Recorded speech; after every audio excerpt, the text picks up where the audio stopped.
Can McLaren establish itself as the unbeatable team in 2025? Or does Ferrari still have room to react before it's too late?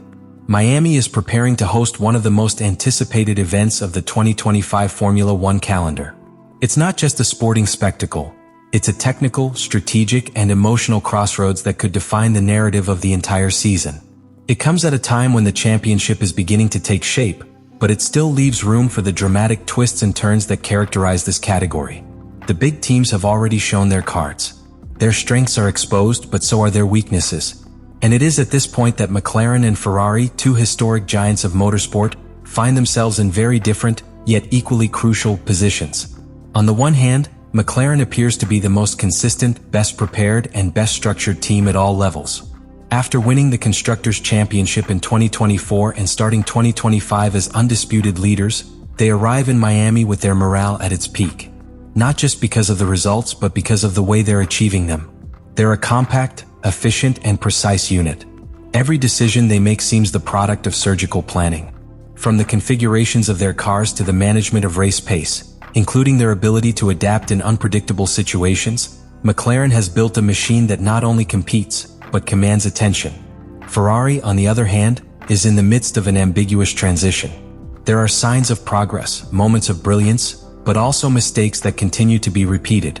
The addition of Lewis Hamilton was a coup that shook the paddock and raised expectations through the roof.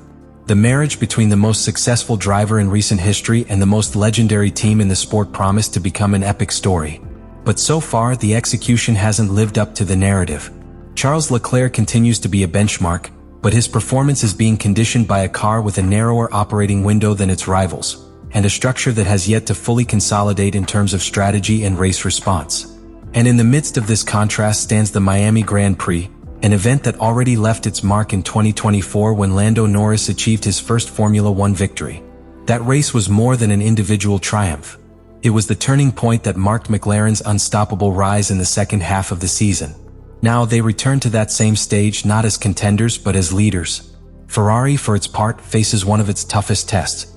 It must not only close the gap in points, but also regain its narrative, once again become feared, respected, and above all, efficient. The urban layout of the Miami International Autodrome will demand the best from everyone. Every corner, every straight, every pit stop will be an opportunity to make a difference, or to make a costly mistake. This video will be an in-depth analysis of what awaits us in Miami. It's not just a preview. It's a complete snapshot of two opposing worlds colliding at a decisive moment. We'll explore how McLaren has managed to turn confidence into results, how Ferrari struggles to redirect a season that can still be salvaged, and why this circuit could be the turning point that defines not only who wins, but who survives the pressure. Because in Formula One, talent and technology are only part of the equation. The real battle is in the details. And Miami, as always, is unforgiving to those who are not prepared. McLaren is experiencing one of the most brilliant moments in its recent history. It's not just a question of on-track performance, but how they've meticulously built a structure that now dominates several fronts of the championship. The Woking-based team not only confidently leads the Constructors' Championship, but has also established a work philosophy where every member of the team is aligned with a single goal: operational excellence. This internal harmony is one of the key reasons why, in just 2 years, they have gone from being a midfield team to the undisputed benchmark in the paddock. From a technical perspective, the MCL39 represents an aggressive yet calculated evolution of its predecessor.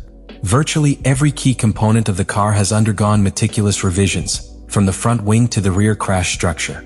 Team principal Andrea Stella has made it clear that the focus is not only on improving what already works, but also on opening up new development paths for the second half of the championship. It's a car with unparalleled mid and high corner balance this year, and its aerodynamic efficiency on long straights has also been significantly improved, an area where they previously struggled against Red Bull. The front suspension has been modified to better manage peak loads, and the rear suspension has been tuned to maximize traction without sacrificing stability. But the technical data is only the foundation. Where McLaren has made the difference this year is in strategic management and on-track execution. During the opening races, they have demonstrated exceptional tactical adaptability. The team has masterfully handled changing conditions, tire degradation, and yellow flag and safety car situations. In Saudi Arabia, they opted to test a flat floor upgrade without taking risks, gathering data without compromising the weekend. This develop without rushing mentality speaks to a team unbothered by media pressure or the anxiety of the moment. Instead of reacting, they plan. Instead of improvising, they study. This maturity is transmitted from the pit wall to the cockpit. As for their drivers, the Norris-Piastri duo is not only one of the most talented on the grid, but also one of the most balanced. Lando Norris, the current championship leader with 62 points, has matured impressively.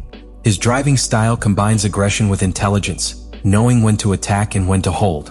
But Norris's most remarkable achievement in 2025 has been his ability to translate technical information into concrete actions on the track. His communication with Will Joseph, his race engineer, is a model of efficiency and mutual understanding. On the other hand, Oscar Piastri has demonstrated that his second year in the category would not be one of adaptation, but of consolidation. With 49 points, 1 victory, and multiple podium finishes, the young Australian has confirmed that he has the composure and speed to compete at the highest level. His relationship with Tom Stallard, his engineer, has been key to his technical development and strategic understanding of the races. Another fundamental aspect is team management. Unlike other teams, McLaren has managed to maintain internal competitiveness without sacrificing harmony. There are no visible conflicts, no internal wars or favors from the pit wall. Every decision is made based on pure performance and the logic of the championship. And that, in a category where egos often dynamite relationships, is pure gold. Even in moments where Piastri could have attacked Norris, the team chose to hold positions when the risk outweighed the benefit, always prioritizing the collective result. This way of working is no coincidence. It's the result of a project that has been years in the making, learning from mistakes, incorporating key talent in the engineering, simulation, and strategy departments, and betting on a continuity that other teams have failed to maintain. McLaren isn't just winning races, it's building a winning culture. And that's much harder to achieve, because it doesn't depend on a single major technical improvement or a brilliant performance from one of its drivers. It depends on hundreds of small decisions that, together, create a precise, reliable machine capable of adapting to any challenge the season throws at it. Miami will be another key test. But McLaren arrives as the favorite not because of history, but because of its preparation, focus, and execution. Everything they've done so far points to one goal: to prove that their success is not a coincidence, but a direct consequence of how they're doing things.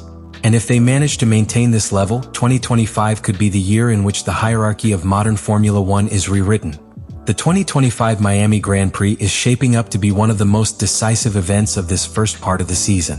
Strategically located after an initial block of races that already revealed clear trends, this stop on American soil offers more than just points. It represents an opportunity to confirm dominance or initiate comebacks. The fact that it adopts the sprint format adds an additional layer of pressure and dynamism, completely altering the traditional structure of the weekend. There will be only one practice session, forcing teams to arrive prepared from the first second. There is no room for improvisation. Friday's qualifying session and Saturday's sprint race largely determine the weekend's destiny.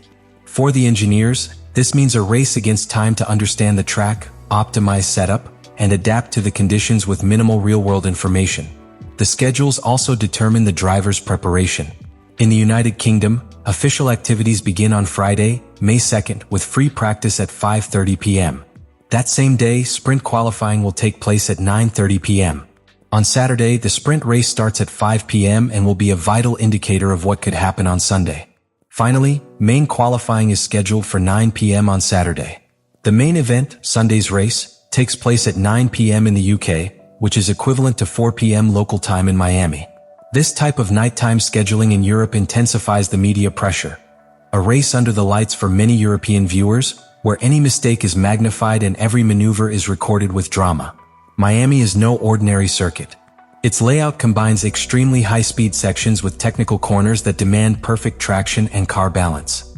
The long straights offer overtaking opportunities, but also expose the weak points of the single-seaters with poor aerodynamic efficiency. And in this area, McLaren has proven to be several steps ahead. Their car is not only fast on the straight line, but also maintains remarkable stability in medium-speed corners, something that can be decisive on this circuit. Furthermore, the memory of Lando Norris's victory here in 2024 adds an emotional and psychological dimension. Not only was it their first win in the category, but also the moment McLaren cemented itself as a real threat to Red Bull's dominance. Returning to Miami means returning to the place where it all began. And this time they arrive not as challengers, but as leaders defending their supremacy. Ferrari, on the other hand, faces a test of fire.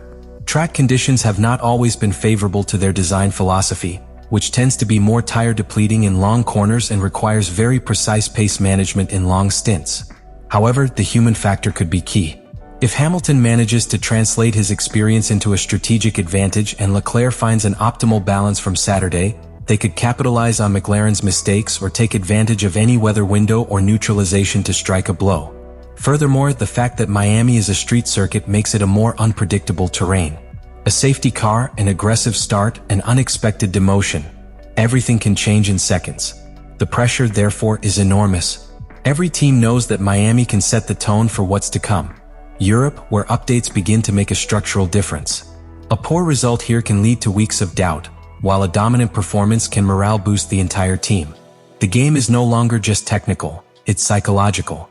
And in a championship being decided by razor-thin margins, that confidence, that emotional inertia, can be the factor that tips the balance. All of this is intertwined with the media coverage, which, especially from Sky Sports, will be intense and omnipresent, adding additional pressure to every move on and off the track. Miami isn't just another race on the calendar. It's a battleground steeped in recent history, with a narrative in full swing between the grid's most iconic teams. What happens this weekend will go down as a turning point, a clear sign of the direction this exciting 2025 championship will take. We are facing a turning point. McLaren has ceased to be a promise and has become a consolidated reality. It's not just about leading the points or the standings, it's about the way they are doing it. They are competing with a conceptual clarity rarely seen in this modern era of Formula One. Every technical decision, from the targeted implementation of updates to the way they structure their free practice sessions, responds to a carefully designed plan. And that translates directly to the track. Communication between drivers and engineers flows with pinpoint precision. There is no room for chaos. Even in challenging conditions, as we saw in Australia on a wet track or on the hot, hard compounds of China, McLaren has managed to maintain consistency, adapt quickly, and execute better than its rivals. Meanwhile, Ferrari lives in a constant tension between expectation and reality. Lewis Hamilton's return ignited a renewed, almost romantic, hope for a return to glory. But performance has not been consistent. Technically, the SF25 has remarkable qualities, but the synergy between the car and its drivers is not yet complete. Leclerc, despite having the speed, has been the victim of his own and others' mistakes.